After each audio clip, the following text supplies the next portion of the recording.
Hello बच्चों, कैसे हैं आप सब। आज आप क्लास 10th के बच्चों के लिए केमिस्ट्री का जो चैप्टर 1 है उसके अगले पार्ट को हम स्टडी करेंगे। जो लास्ट वीडियो मैंने केमिस्ट्री की बनाई थी उसमें मैंने आपको बताया था कौन से रिएक्शन के बारे में, कॉम्बिनेशन रिएक्शन के बारे में और एक्सोथर्मिक रिएक्शन। आज हम डिस्कस करेंगे डीकंपोजिशन रिएक्शन जिसमें ब्रेक डाउन होता है। ब्रेक डाउन का मतलब जो प्रोडक्ट है वो अपने रिएक्टेंट्स में ब्रेक डाउन होगा। मतलब जो चीज बना है, जो प्रोडक्ट बना है उसको कैसे ब्रेक करेंगे उसके इंग्रेडिएंट्स में, उसके रिएक्टेंट्स में, उसको कहते हैं डीकंपोजिशन रिएक्शन। जैसे वाटर, वाटर जो प्रोडक्ट है उसको ब्रेक करेंगे हाइड्रोजन और ऑक्सीजन में, तो वो डीकंपोजिशन है।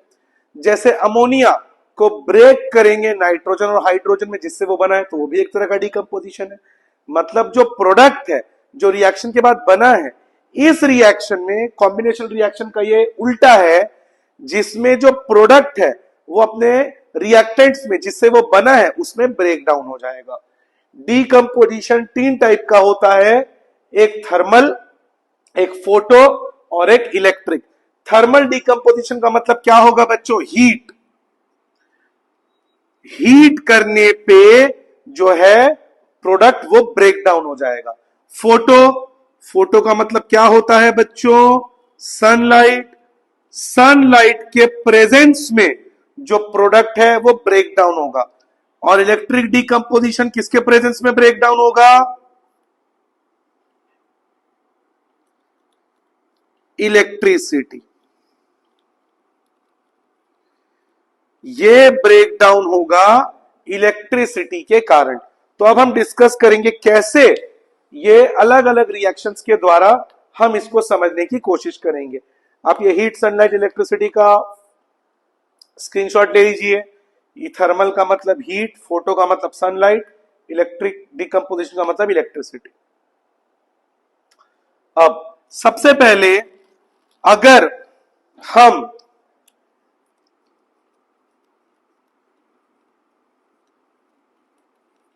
फेरस सल्फेट को हीट करेंगे,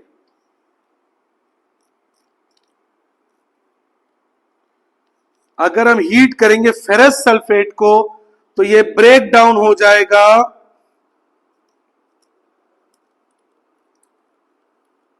ferric oxide plus sulphur dioxide plus sulphur trioxide. Ferrous sulphate यानी FeSO4, सल्फेट SO4 होता है और आयरन का लैटिन नेम फेरस होता है, उसका सिंबल होता है Fe। तो फेरस सल्फेट को हमने कर दिया हीट, इसको हमने गर्म किया तो ये ब्रेक हो गया ferric oxide Fe2O3, sulphur dioxide SO2 plus sulphur trioxide SO3। Check कर लेते हैं बच्चों बैलेंस है कि नहीं। आयरन यहां पे 2 है लेकिन यहां पे आयरन सिंगल है तो मैंने यहां पे लगा दिया 2। आयरन यहां पे भी 2 हो गया, यहां पे भी 2 हो गया। अब आते हैं सल्फर पे। सल्फर यहां पे 2 हो गया क्योंकि 2 Fe से भी इंटू होगा और सल्फर से भी इंटू होगा, और जिसके नीचे कुछ नहीं होता उसके नीचे क्या होता है? 1। तो आयरन के नीचे 1 है, 2 1 जा 2, सल्फर 2 1 जा 2। सल्फर यहां पे भी 1 है और यहां पे भी सल्फर है, 1 और 1 2, तो वहां पे भी सल्फर बैलेंस हो गया। LHS में भी सल्फर बैलेंस हो गया। ऑक्सीजन 2 इंटू 4, 2 4 जा 8। यहां पे चेक कर लेते हैं, 3 2 5 और 3 8। यहां पे भी ऑक्सीजन बैलेंस, RHS में, LHS में भी ऑक्सीजन बैलेंस। यानी फेरस सल्फेट को जब हम हीट करेंगे तो वो किसमें ब्रेक डाउन हो जाएगा? फेरिक ऑक्साइड, सल्फर डाइऑक्साइड और सल्फर ट्राइऑक्साइड, ये तीनों में ब्रेक डाउन हो जाएगा। ये है थर्मल डीकंपोजिशन। एक और एग्जांपल लेते हैं बच्चों, कैल्शियम कार्बोनेट। कैल्शियम कार्बोनेट को अगर हम हीट करेंगे तो ये ब्रेक हो जाएगा calcium oxide plus carbon dioxide. Calcium carbonate CaCO3, इसको हमने कर दिया हीट, तो कैल्शियम ऑक्साइड CaO, जिसको क्विक लाइम भी कहते हैं, सूखा चूना, प्लस कार्बन डाइऑक्साइड जो कि क्या है, गैस है। तो आप देख सकते हैं क्या ये बैलेंस है। कैल्शियम यहां पे एक है, यहां पे भी एक है, कार्बन यहां पे एक है, यहां पे भी एक है, ऑक्सीजन 3 और यहां पे 2 और 1 3, ऑलरेडी बैलेंस है, तो बैलेंस करने की जरूरत नहीं है। इसका मतलब ये कौन सा डीकंपोजिशन था, थर्मल डीकंपोजिशन। क्यों? क्योंकि ऑब्जेक्ट्स को, प्रोडक्ट्स को हीट करने पे ये अपने रिएक्टेंट्स में ब्रेक हो गया। ये फेरस सल्फेट प्रोडक्ट था और यहां पे जो प्रोडक्ट था वो था कैल्शियम कार्बोनेट। इनको ब्रेक करने पे ये अपने रेस्पेक्टिव रिएक्टेंट्स में ब्रेक हो गए। तो ये कौन सा डीकंपोजिशन था, थर्मल डीकंपोजिशन। अब मैं आपको बताऊंगा फोटो डीकंपोजिशन। स्क्रीनशॉट ले लीजिए आप इसका। अब देखते हैं फोटो डीकंपोजिशन।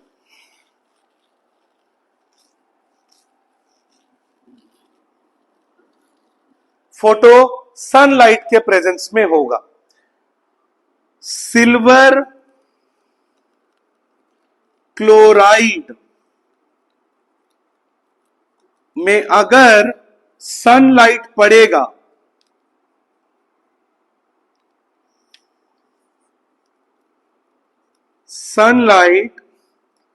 तो ये ब्रेक हो जाएगा सिल्वर प्लस क्लोरीन में।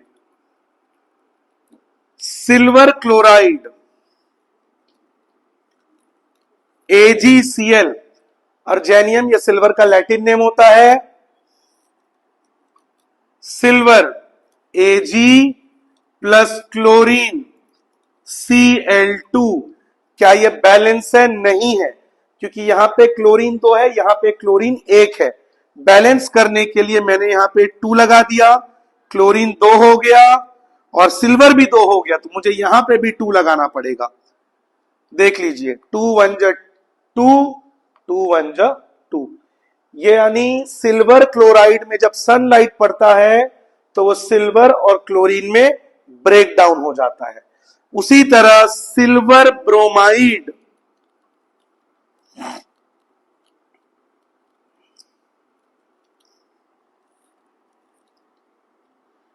सिल्वर ब्रोमाइड में भी जब सनलाइट पड़ेगा तो ये ब्रेक हो जाएगा सिल्वर और ब्रोमीन में। सिल्वर ब्रोमाइड AgBr, तो ये ब्रेक हो जाएगा Ag प्लस Br2। बैलेंस करने के लिए यहां पे भी 2 लगा दिए, यहां पे भी 2 लगा दिए। 2 1 2, 2 1 2। और ये क्यों इसको फोटो डीकंपोजिशन कहेंगे? क्योंकि ये सनलाइट के प्रेजेंस में हो रहा है, तो इसीलिए इन दोनों रिएक्शन का नाम है black and white photography. Black and white photography, इन दोनों रिएक्शंस का कंबाइन नेम है ब्लैक एंड व्हाइट फोटोग्राफी। ठीक है। अब आप एक चीज नोटिस करिए, बिना एनर्जी के डिकम्पोज नहीं हो रहा है। पहले वाले में हीट देना पड़ा तब जाके वो डिकम्पोज हुआ, इस बार सनलाइट देना पड़ा तो वो डिकम्पोज हो रहा है। मतलब एनर्जी को अब्सॉर्ब करके ये ब्रेक डाउन हो रहे हैं। इसीलिए डीकंपोजिशन रिएक्शन को एंडोथर्मिक भी कहा जाता है। एनर्जी इज अब्सॉर्ब, यानी सिल्वर क्लोराइड ने सनलाइट को अब्सॉर्ब किया और तब जाके वो सिल्वर और क्लोरीन में ब्रेक हुआ। सिल्वर ब्रोमाइड ने सनलाइट को अब्सॉर्ब किया, फिर वो सिल्वर और ब्रोमाइड में ब्रेक हुआ। थर्मल डीकंपोजिशन में जो मैंने आपको एग्जांपल दिया था, कैल्शियम कार्बोनेट, उसने हीट को अब्सॉर्ब किया, तब जाके वो कैल्शियम ऑक्साइड और कार्बन डाइऑक्साइड में ब्रेक हुआ। ठीक उसी तरह फेरस सल्फेट, जब उसने हीट को अब्सॉर्ब किया, तब जाके वो फेरिक ऑक्साइड, सल्फर डाइऑक्साइड और सल्फर ट्राइऑक्साइड में ब्रेक हुआ। मतलब यहां पे एनर्जी क्या हो रहा है? अब्सॉर्ब। और जहां एनर्जी अब्सॉर्ब हो उसको क्या कहते हैं? Endothermic reaction. इसीलिए डीकंपोजिशन को एंडोथर्मिक रिएक्शन भी कहते हैं, जहां पे एनर्जी अब्सॉर्ब होता है। कॉम्बिनेशन रिएक्शन में जो लास्ट वीडियो था उसमें एनर्जी रिलीज हो रहा था, इसलिए वो एक्सोथर्मिक था। यह एनर्जी अब्सॉर्ब हो रहा है, इसलिए ये एंडोथर्मिक है। स्क्रीनशॉट ले लीजिए। अब मैं आपको बताऊंगा इलेक्ट्रिक डीकंपोजिशन।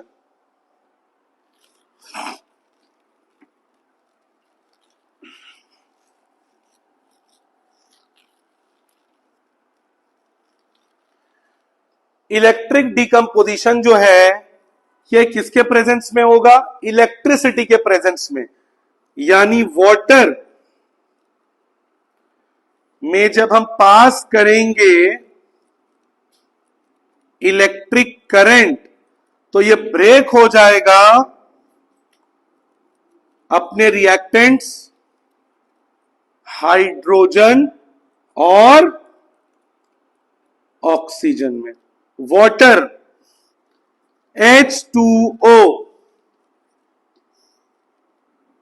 इलेक्ट्रिक करंट, और ये ब्रेक हो गया हाइड्रोजन H2 और ऑक्सीजन O2।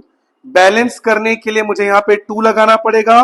ऑक्सीजन 2 1 जा 2, यहां पे भी ऑक्सीजन 2, हाइड्रोजन यहां पे 2 है और यहां पे 2 2 जा 4, तो मैंने यहां पे भी 2 लगा दिया, हाइड्रोजन भी हो गया बैलेंस। यानी वाटर में जब करंट पास किए तो इसने इलेक्ट्रिक करंट की एनर्जी को अब्सॉर्ब किया और तब जाके वो हाइड्रोजन और ऑक्सीजन में ब्रेक हुआ। इसीलिए डीकंपोजिशन रिएक्शन को कहते हैं एंडोथर्मिक रिएक्शन।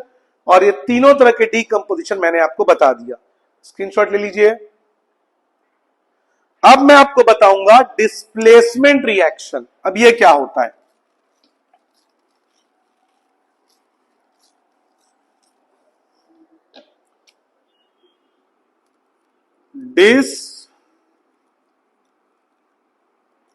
Displacement reaction. इस रिएक्शन में हाईली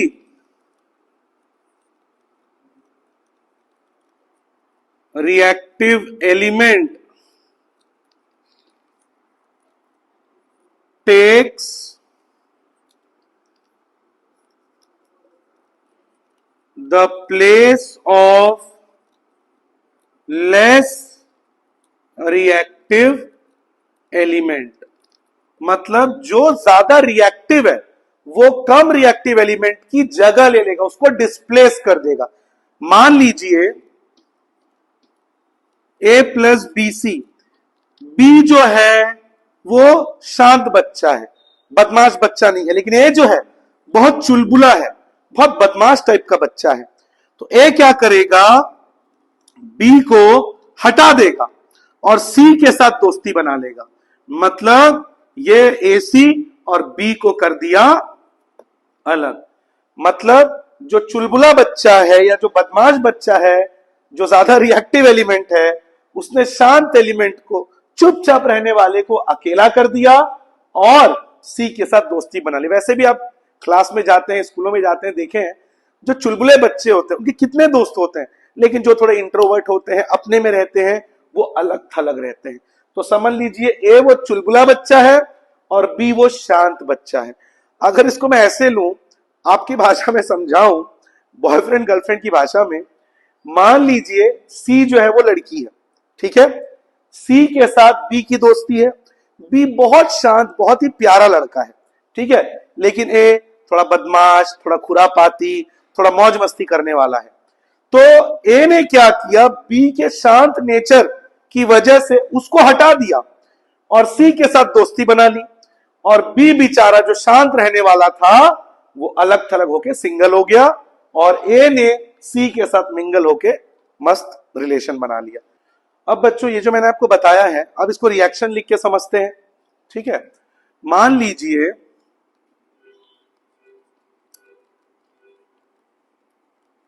फेरस प्लस